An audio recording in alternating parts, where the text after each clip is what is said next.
welcome back to Bible Time. My name is Divina Sha. Today we're going to be going over the last part of the Genesis Bible study out of the Bible study book. So, get cozy and let's jump into it.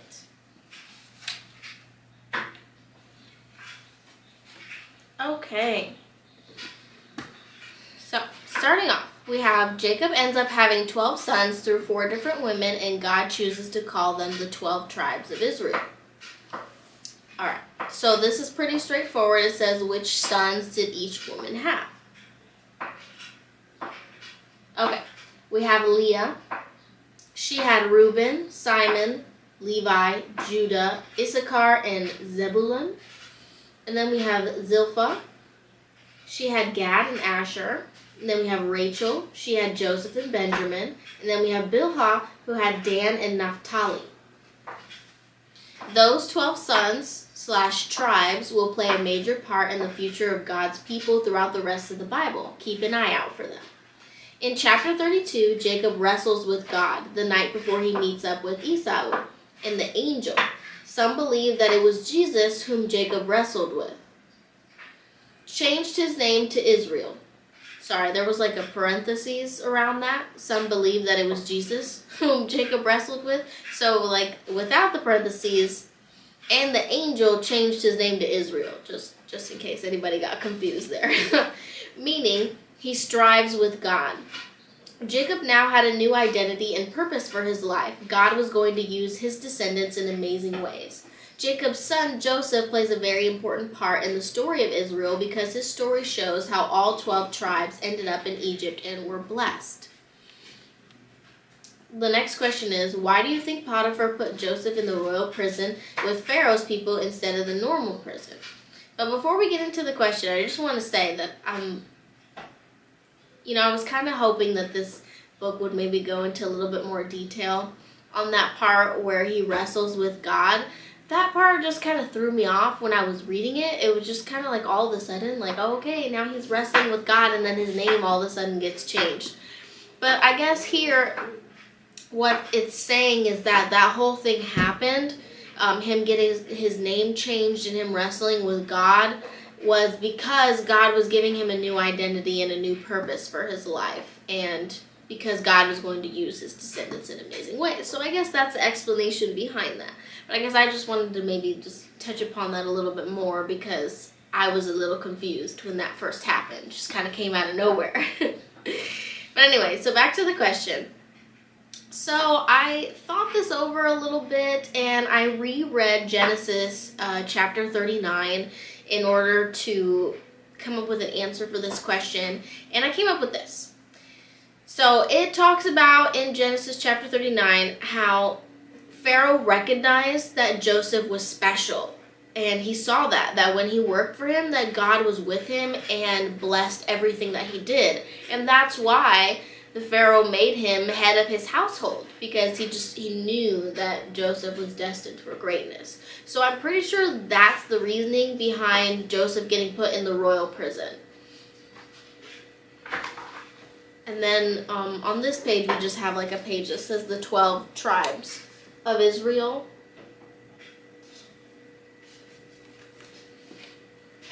Hopefully you guys saw that. Okay, moving on. We have, after the first dream was interpreted by Joseph, Pharaoh recognized God's hand on Joseph's life. Pharaoh himself was known as a god in the eyes of the Egyptians. This is one of the many times that God gives wisdom to his people. Pharaoh was so blown away that he basically made Joseph the prime minister of the world, which was unheard of for a non-Egyptian to get close to that position. When Joseph's brothers show up, he makes sure that they have had a change of heart before giving them anything. They didn't deserve to be blessed by Joseph either way, but Joseph had a divine perspective and knew that everything happened the way that it did so that his family would be protected from the famine. What has God done in your life that you didn't realize was for a greater purpose until later? Okay, so once again, it's hard for me to pinpoint an exact instance. Like, I know that there's probably been tons of things that God has done in my life already that I maybe didn't realize why they were happening until later. But I would say that definitely what I can remember for sure is people that he has strategically placed into my life. Opportunities that I received from meeting those people that led to great things that happened later. That sort of thing. Okay, Israel doesn't know what to think of all this, so God has to speak to him in a dream at night, calling him by his old name/nature, Jacob. That was enough to do the trick. They were up and moving now. Egypt was on the horizon and their future was looking bright. Once the group of 70 Israelites were situated in Egypt, the government took very good care of them. It was time for Jacob to bless his grandchildren before passing away. Why did Judah receive the top blessing? Okay, when they asked me this question, I had no idea. I was like, why did Judah receive the top blessing? Well, I don't know, because Jacob knew something that everybody else didn't.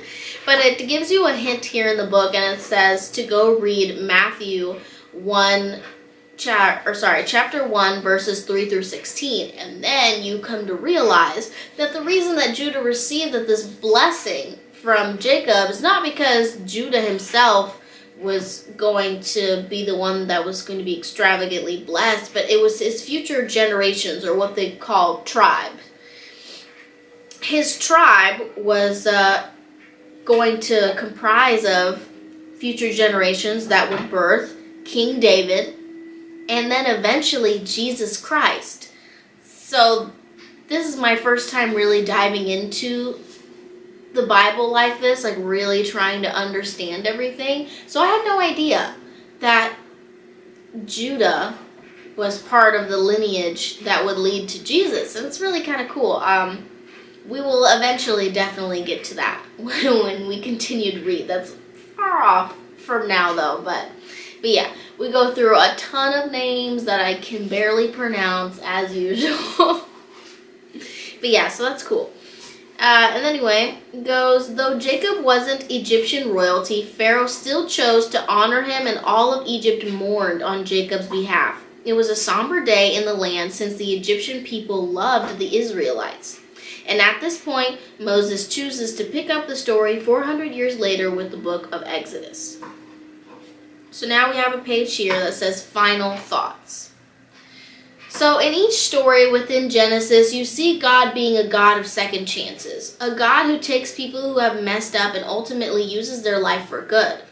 I used to be a firm believer in the statement, everything happens for a reason. I'm not anymore. But I do believe that God can and will use everything for a reason, good or bad, as long as you let him.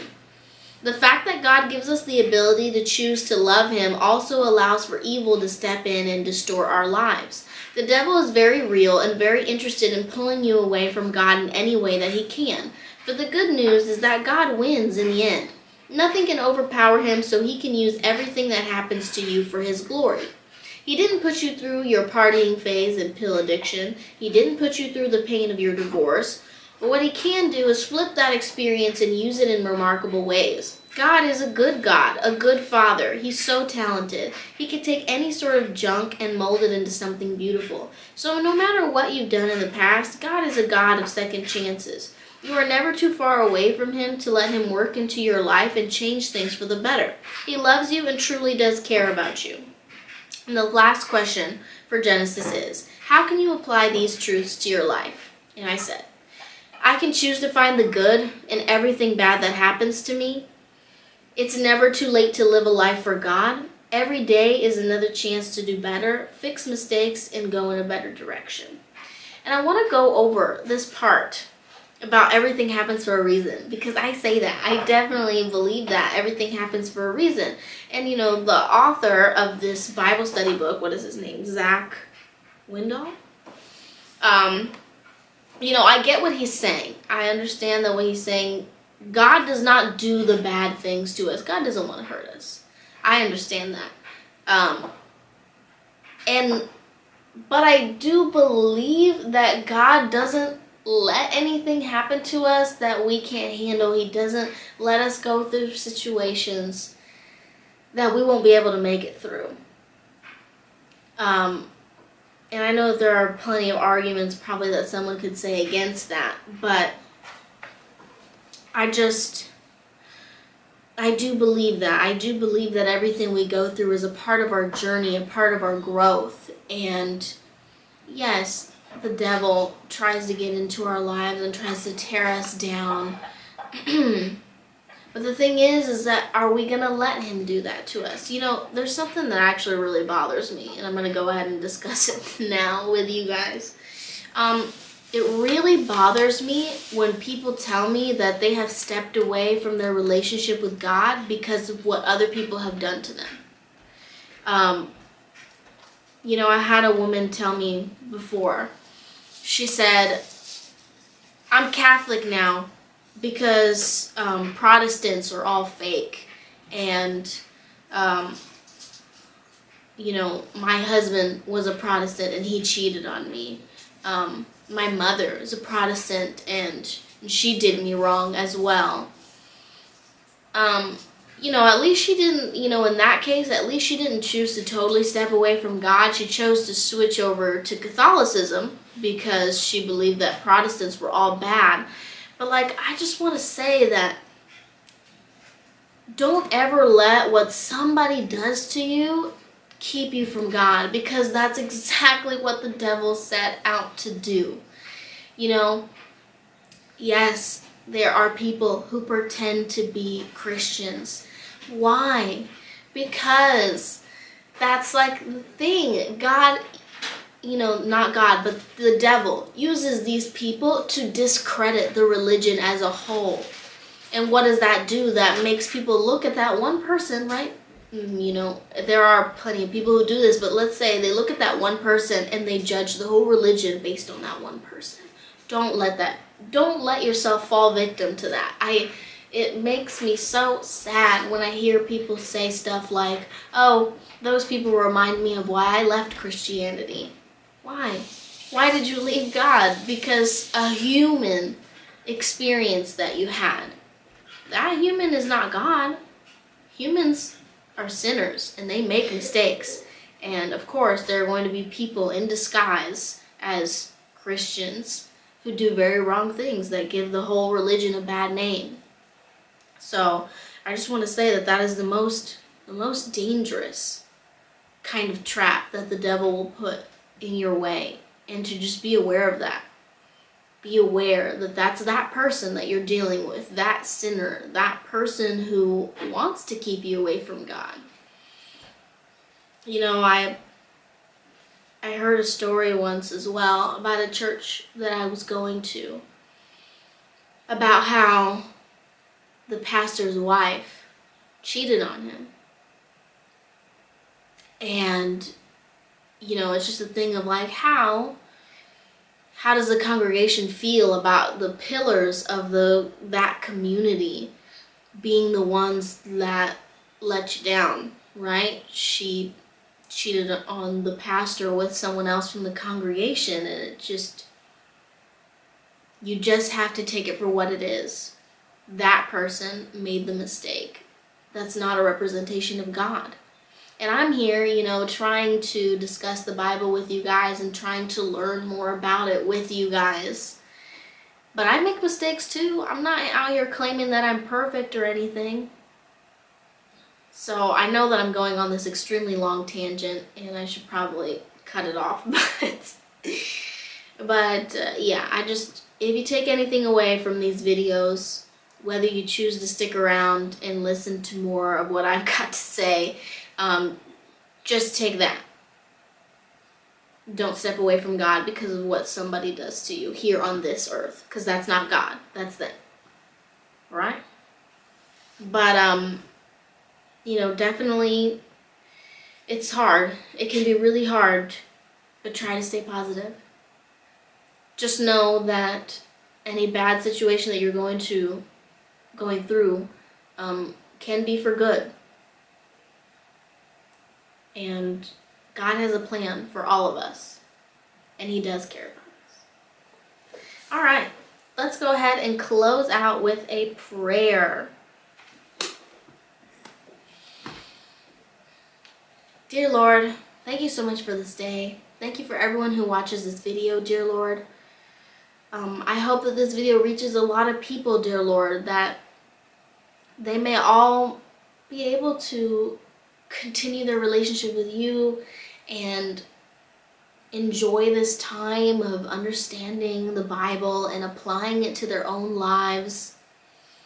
You know, dear Lord, may we just take every day as a new opportunity to do better, and that we may be able to let go of whatever past experiences we may had that hurt us or caused us to step away from you, dear Lord, just that we may be able to rejoice in you, dear Lord, and continue living the best lives that we can, and that we may glorify you with every decision we make.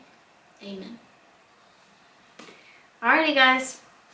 That is it for the Genesis Bible study out of this book. Now, I did look ahead a little bit at what was going on in Exodus, and we're only going to be on chapter 3 after this next video that I'm about to record. So I don't think we can get into the Bible studies for Exodus quite yet. I think we need to do a little bit more reading before we're ready for those. But I do have my 5-minute Bible study book that I mentioned to you guys before. And I think I'll go ahead and do a couple of those with you guys.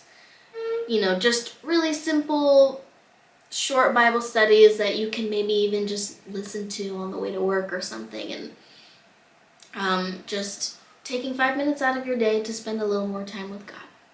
But anyway, thank you guys again for joining with me. Please don't forget to like, comment, and subscribe. And I will see you guys on Wednesdays for Bible studies and Sundays for readings. The word of the Lord came on to me saying, I'll protect you.